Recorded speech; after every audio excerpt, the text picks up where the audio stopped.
I'm on record. Go ahead. Carla Walenda.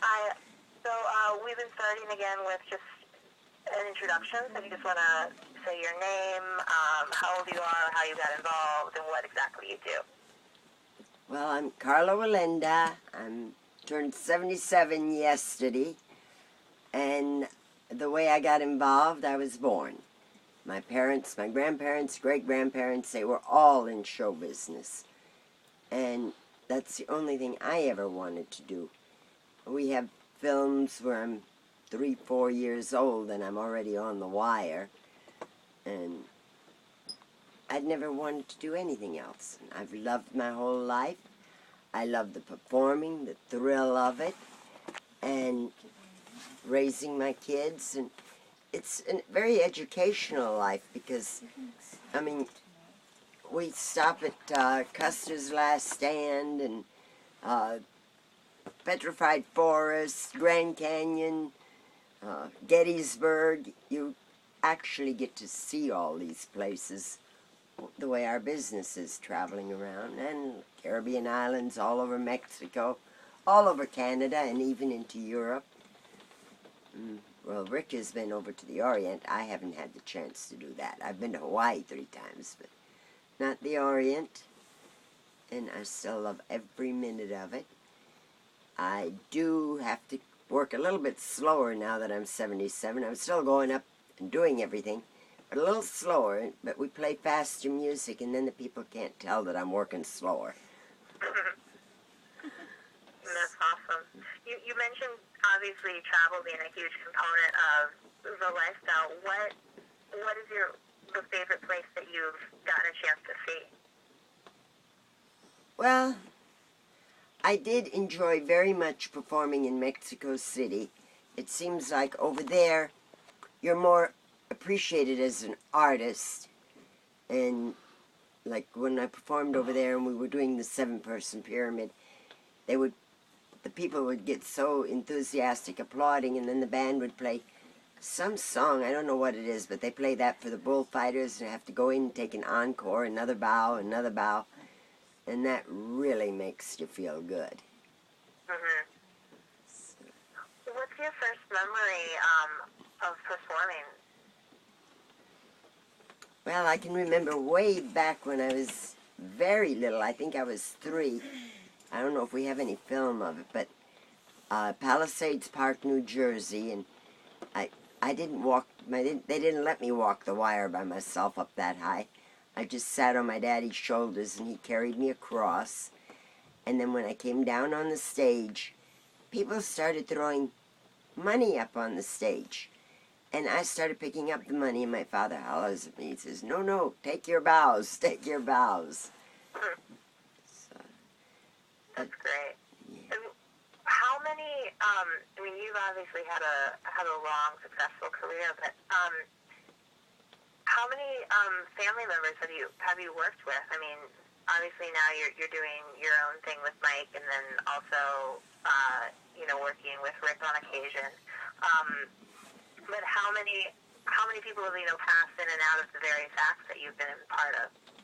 I think I counted one time that I had 17 different people holding me on the high wire when we were doing the big pyramid. Of course, most everybody that from the original pyramid now is dead and gone. I'm the only one still performing high wire occasionally, but my main act now is sway pole, which that's 100 foot in the air, and I get on top of there, and it sways back and forth, and stand on my head, and just have a good time up there.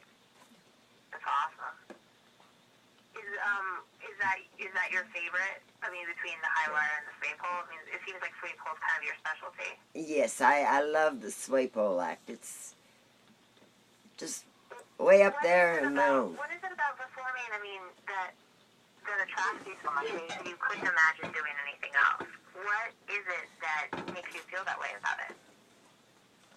I really don't know. I mean, I grew up in it, and I used to, when I can remember being little and watching them on the high wire, and I would take my hands and try to move them like my mother did when she'd stand up on my father's shoulders and all, and just couldn't wait until I could do it. And Well, like Rietta was saying, our backyard, we didn't have slides and swing sets and teeter-totters. We had all of this circus equipment, and all the kids, like Rick and his cousins and everybody, they'd be out there all the time practicing, playing on it, and then they'd put on their own show. They'd invite the neighbors to come over with their lawn chairs and sit there and watch them, try to sell them popcorn and sodas, and they'd, just be doing their own little shows. And the grandkids, the same That's thing. a very unique way to grow up. Very different. What do you think are the main differences between performing when you were first starting performing as a young woman and now? Well, I think the people appreciate it more, probably because now there's so much television and all of that. Way back when I started performing, there wasn't any television around or anything. And the live performances, and of course had better crowds and everything. And the economy is really hurting. That's one reason why we can't all work together, because the places just can't afford to pay enough to support this many different families and that. And our salaries have not gone up that much as the price of the gas. Mike and I have 3 trucks we haul over the country. And the insurance has gone up, and, everything for the living has gone up. And it's making the economy very, I would say 20 years ago I was making much more money. Not that I was making any much more money, it was the fact that everything was a lot cheaper then. So it makes it hard. And then a lot of, Detroit State Fair, a lot of fairs have just gone like belly up, folded, because they can't exist anymore, and there are less and less places where we can work.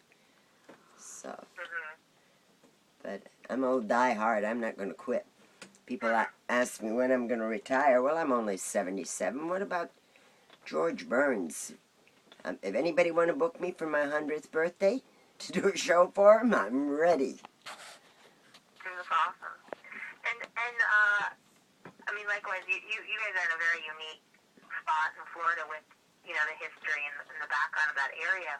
How have you seen Sarasota and in particular, performer community change from, even like 20 years ago to today? Well, unfortunately, Sarasota was built by circus when Ringling moved down here. And performers, and Clyde Beatty Circus and Christiani, all the circuses wintered here. And then as the city grew, they started rezoning and zoning all the circuses out of, that there's really nothing left. And they've tried to get me out of here a few times. And other performers, like up the road, there's a flying act, and they were practicing, and somebody drove by and was looking over there and had a head-on collision.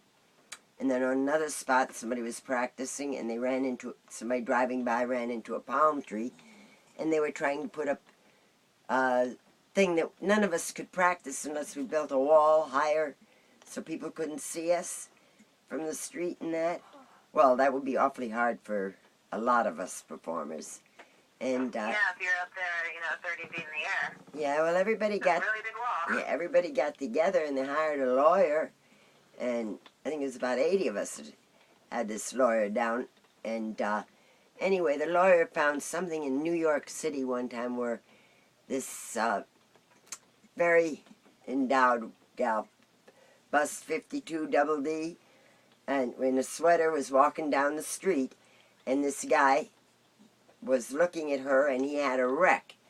And, he tried to blame her that she caused the wreck. And they said that, the judge ruled, no, you're supposed to have your eyes on the road, not looking over what's going on the side. And with that case, how the lawyers do, I don't know exactly how they do. Anyway, we won that we didn't have to put up walls. They're supposed to look where they're going. Yeah, it seems like common sense to me, but man, that's crazy. How many performers or people who are, adjacent to that life, in some sort of capacity are currently in your community? Do you have any idea? Well, I don't know. We have a club that's current and retired circus people called Show Folks of Sarasota. And at one time, I know there was 600 and some members. Not all of them being the performers; they're associates too. But there's quite a few circus performers still. There's the Zucchini family, which were very famous for the cannon. Some of them living here have a restaurant, in fact. And there's Christiani's living here in Sarasota, another famous circus family. So there's quite a few of them left here in town. And you obviously being one of the more famous ones among those. I mean, yeah, I guess so. Yeah, definitely. Now Rick has kind of given me an overlay of the family structure and like who's obviously involved in your work and then the larger family as a whole. But can you just go over that with me again so we can get that on tape? How many kids you had, like where they all are now. Well, I have actually with me Rick and my daughter Rietta. My other son passed away in '93, and anyway, that's my immediate, and Mike, it's my immediate family. And then, of course, there's my grandchildren, like Rietta's daughter Lyric, who is also a performer. And then living here in Sarasota is Rick's daughter Ariel, but she is one, she did perform with us in the shows and everything, but she decided she wanted a lot of schooling. I don't know how many years she went through college and everything, and she did work in Washington, D.C. for a few years and that, so she didn't stay in the business. But some of them do, some of them don't. Now I'm working on the great-grandchildren. I got 3 of them right here in town, and see if I can talk them into being in the business. I take them with me in the summertime when they're little. When they're young. Well, they got to be out of diapers, so I don't do diapers anymore.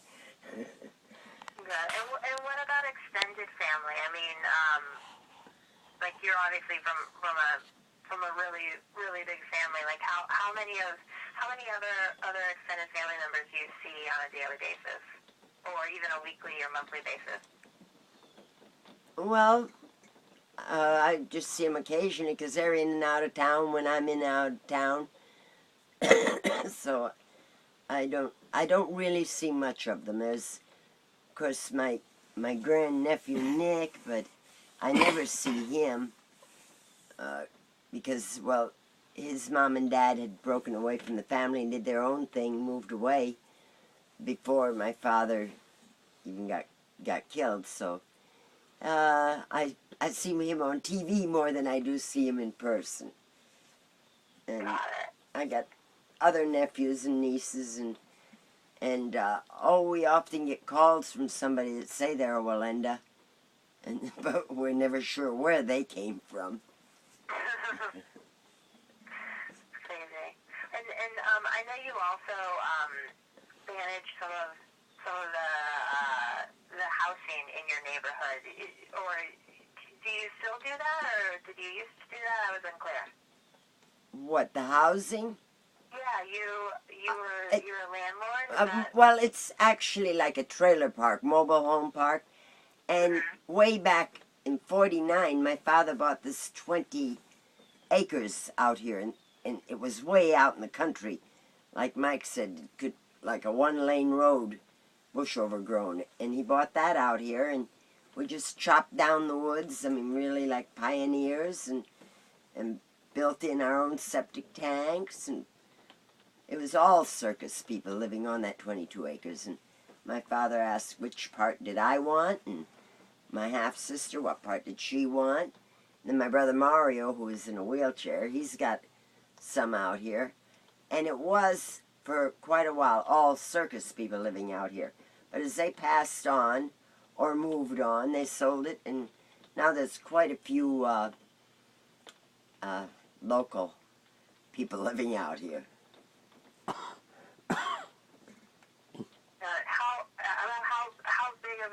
of a neighborhood are we talking? How many people, both circus and not, are in your vicinity? Well, let's see. There's some that are like retired circus people that are living out here, and well, right next to me there's my granddaughter Yeti, who got married into the Escueda family, and they're circus people, and they live right next to me too. And then behind me, they used to be circus people, but that's all retired. And another one, she's retired. And let's see, Dixie down the road, he's retired. But he has somebody parking on his land that is still active in circus. And like I say, it's a mixed neighborhood now. But I think Rick and I are the most active ones out here. Got it. And what's a day in the life of you? I guess, like when you're not traveling or on location for an engagement.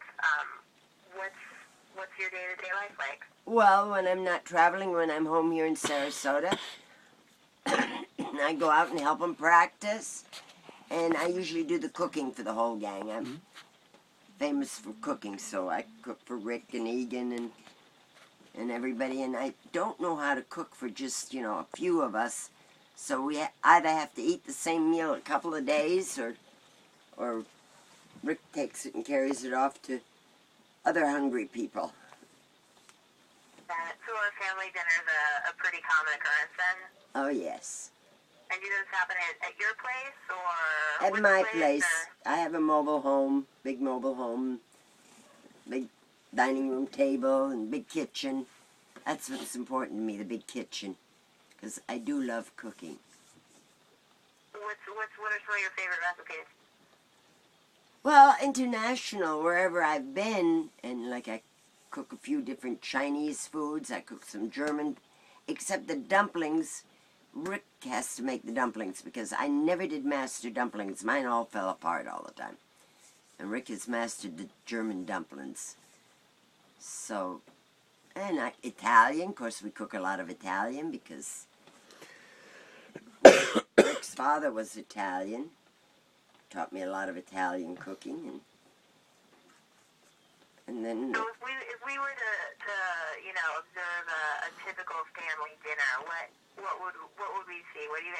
Do you guys talk mostly shop? What happens?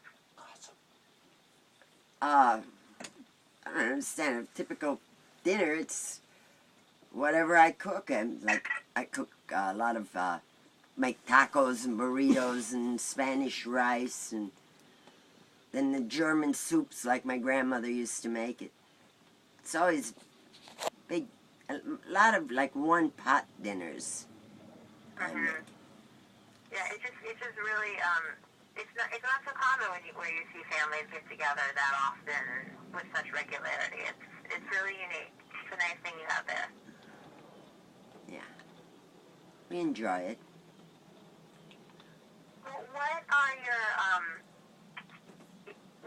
What would your best case scenario be for both yourself personally and the group as a whole in say the next year? Like what are some goals that you want to accomplish or things that you want to see happen?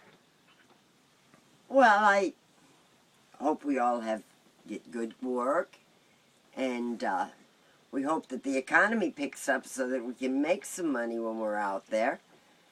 And come home and have our Thanksgiving and Christmas all together again. Keep our health. Sounds good to me. Well, is there anything else that you want to add? I feel like I've gotten some great stuff from you on tape, so. Not really. I think we've covered about everything. And like Mike said, come down here. I told Rick that I've been looking at all of some of your guys' performances online, and they're really impressive. So I just wanted to say that. Did you get that link on YouTube? Talking to you. Did you give her the link on YouTube? What link? You know, the one from YouTube. She saw that. Oh, okay. The Yahoo. Yahoo, yeah. Yahoo. Yeah, the Yahoo piece is really nice.